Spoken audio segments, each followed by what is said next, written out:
So our first speaker is Dr. Divya Alex, a very busy vitreoretinal surgeon working in Ahalya group of hospitals. So she'll be talking to us on pathogenesis and classification of ROP.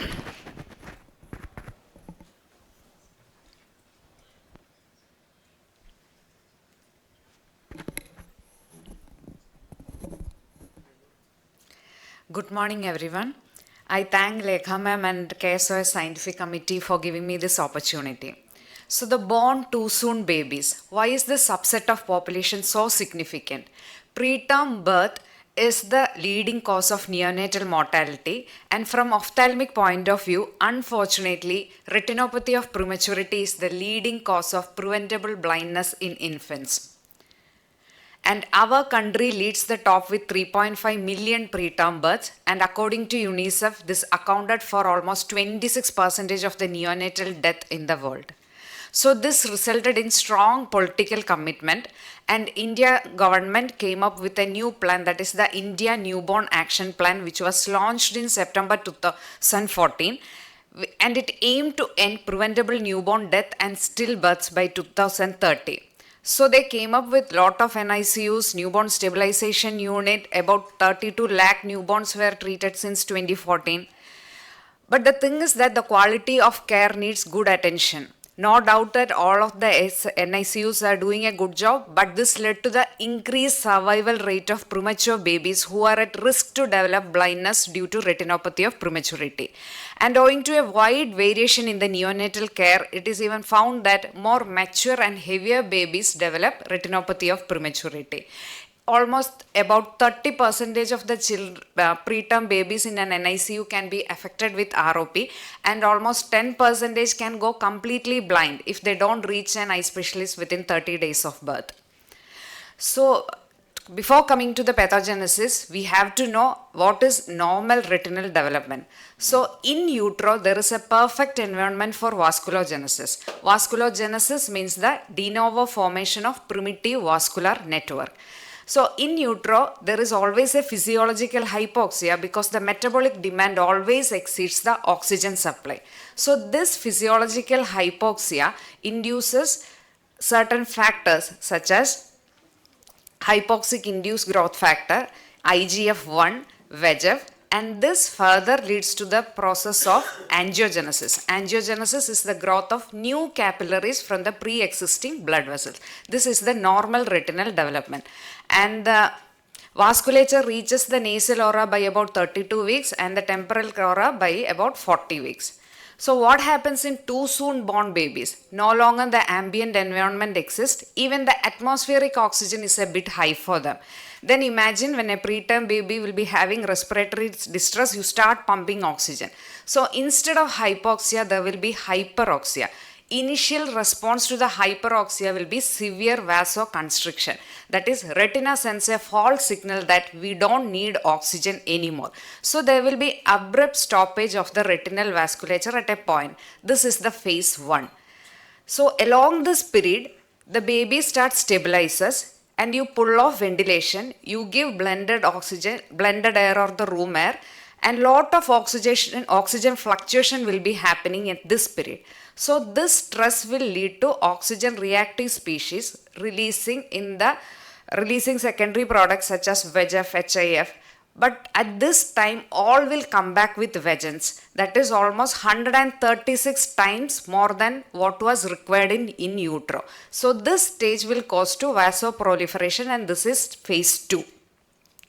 So in simple terms, in utero there is a physiological hypoxia, there will be normal vasculature, and thus ROP phase 1 will be hyperoxia, that leading to downregulation of VEGF, and there will be pathological hypoxia leading to vasoproliferation in phase 2. So always remember, ROP is a time-bound disease. This won't be present at birth. This will take 2 to 3 weeks to develop. So there came the famous phrase, keep an eye out for babies at 30 days.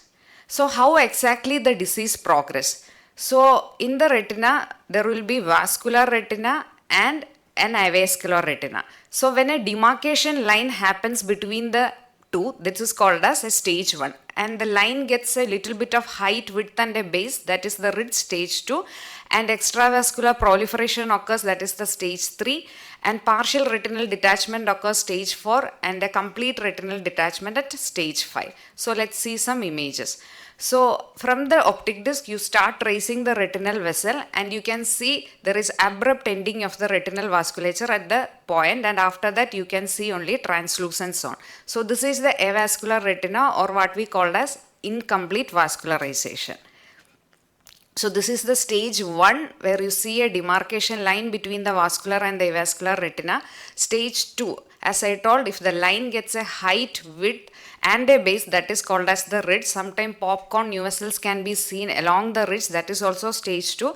And extraretinal neovascularization occurs, that is the stage 3.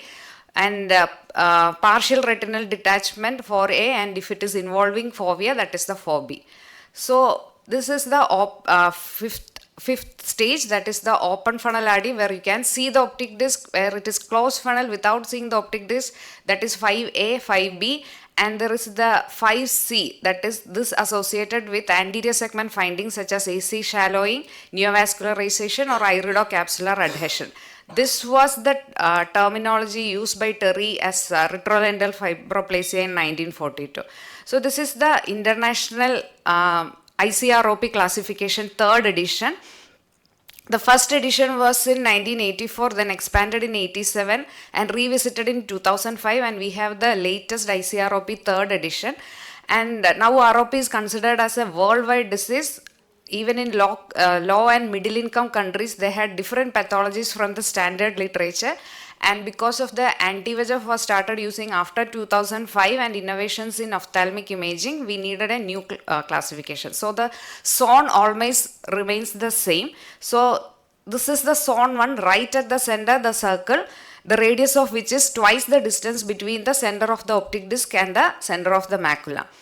And zone 2 is divided as the area from the edge of the zone 1 till the nasal oris aorta, and zone 3 is the temporal crescent. So what is new in the ICROP 3? They have defined as the posterior zone 2. So the posterior zone 2 is 2 disc diopter from the edge of the zone 1. So just remember that if the disease is involving the posterior zone, it will be more worrisome than involving the anterior zone. And this is classically a notch, that is incursion of ROP lesion by 1 to 2 clock hours into a posterior zone. So earlier you would have called it a zone 1 disease, but now we know that it is called zone 1 just because of the notch. And whenever it is secondary to a notch, it will be considered as a zone 2 disease only, and it will be very much amenable to the conventional therapy.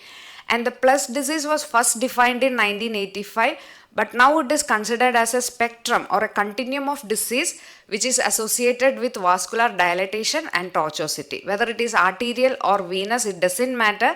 Abnormally looking vasculature can be considered as a plus disease at the zone 1.